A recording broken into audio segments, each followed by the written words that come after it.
Salut, petite vidéo en forme de coup de gueule après la fin du premier tour de 7 euros qui est pour moi une anti-pub pour le football avec des troisièmes matchs qui n'ont ressemblé à rien. Pour leur grande majorité, alors évidemment, il y a la très belle histoire de la Géorgie, de Willy Sagnol et de Miko Tadze, et c'est formidable pour eux, voilà. Même s'il y avait évidemment pénalty sur Ronaldo, mais au-delà de ça, on a vu des purges incroyables et des équipes surtout qui ne jouent pas au football et qui calculent. Et évidemment, le Ukraine-Belgique d'hier a été mais une caricature, quoi. Une caricature entre une équipe d'Ukraine dont on a eu l'impression qu'elle ne s'est jamais rendu compte que si elle ne gagnait pas ce match, elle était dernière et éliminée du groupe, et des Belges qui ont pratiquement tout le match essayé de jouer le match nul, se foutant complètement du fait de jouer contre la France en 8e et de se retrouver dans la mauvaise partie de tableau de 7 euros. Alors, peut-être que les Belges ne peuvent pas faire mieux, mais en tout cas, c'est sûr que ça ne présage pas d'un choc du football exceptionnel entre une équipe de France qui a été assez lamentable aussi pendant tout ce premier tour et des Belges qui n'ont pas été non plus extrêmement brillants à l'image d'un Kevin De Bruyne qui est l'ombre du joueur qu'il est à Manchester City. Bon, c'est vrai qu'il n'est pas entouré de la même façon. Mais au-delà de ce France-Belgique sur lequel je vais revenir, le problème de 7 euros, c'est que tu fais pas un premier tour avec des poules pour éliminer 8 équipes. Ça n'a pas de sens. Voilà, c'est multiplier les matchs pour le pognon. Il est évident qu'un euro à 24 n'a aucun intérêt, que les matchs à 16, voilà, ce serait bien, les 4 poules de 4, les deux premiers sont en quart de finale, basta, comme avant, comme à l'Euro 2000, qui était une compétition exceptionnelle, et je dis pas ça parce que les Bleus l'ont gagné, mais c'était, en termes de football, c'était le jour et la nuit par rapport à ce qu'on voit là. Et puis parce que aussi la multiplicité des matchs, et c'est pas faute de le dire au fil de la saison, les joueurs jouent trop, les joueurs arrivent râpés. Avant, t'avais quand même une vraie préparation pour ces grandes compètes-là. Le championnat se termine, quand t'es pas en finale de la Ligue des Champions, t'as 3-4 jours de repos, et puis après t'enquilles sur 12 jours de préparation. C'est insuffisant à la fois en termes de récupération et en termes de préparation. Et je vois que personne ne retient la leçon. La FIFA veut faire la Coupe du Monde des clubs avec un vrai tournoi comme une Coupe du Monde. Même la Ligue veut faire un trophée des champions à 4 équipes.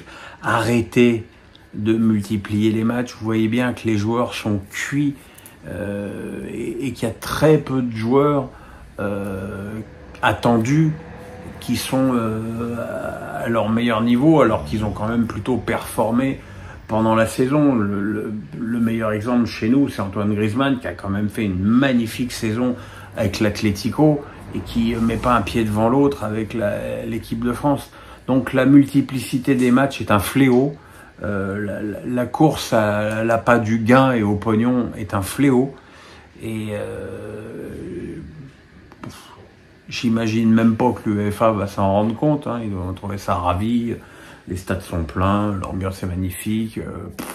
Après tout, le contenu des matchs, ils s'en foutent pas mal. Donc, du coup, avec tout ça, on va avoir un 8e de finale entre la France et la Belgique, entre deux équipes qui ont quand même énormément déçu dans leur premier tour respectif. Des Belges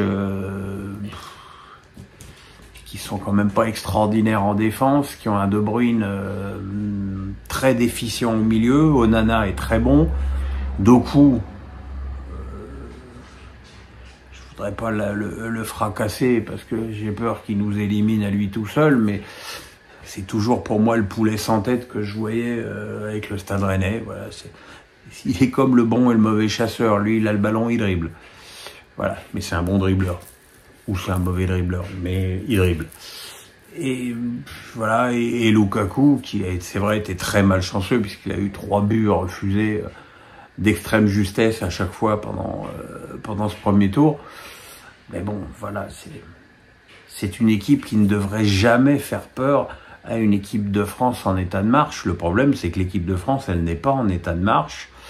Et qu'en plus, il y a quand même des bruits pas terribles qui viennent, qu'il y a beaucoup de joueurs qui s'étonnent de la communication de Deschamps, de ses choix. C'est vrai, pourquoi sortir Griezmann contre la Pologne, pourquoi laisser Dembélé, enfin voilà, il y a des choses. Comment jouer, pourquoi jouer avec 3 milieux défensifs et du coup se retrouver avec 3 attaquants jamais approvisionnés en ballon de qualité.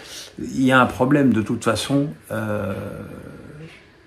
Je pense que en l'état actuel, Deschamps doit revenir à ses fondamentaux, c'est-à-dire il doit revenir à ce qui a marché, ce qui ne marchera peut-être plus, mais en tout cas, il se doit d'essayer de jouer avec Griezmann en milieu offensif, Mbappé à gauche, quitte à mettre Barcola à droite, Giroud dans l'axe, et voilà, et essayer que cette équipe retrouve un minimum de caractère, d'envie, et peut-être ce qui lui a manqué, parce que c'est quand même ce qui lui a manqué le plus autour de ce premier tour, d'efficacité.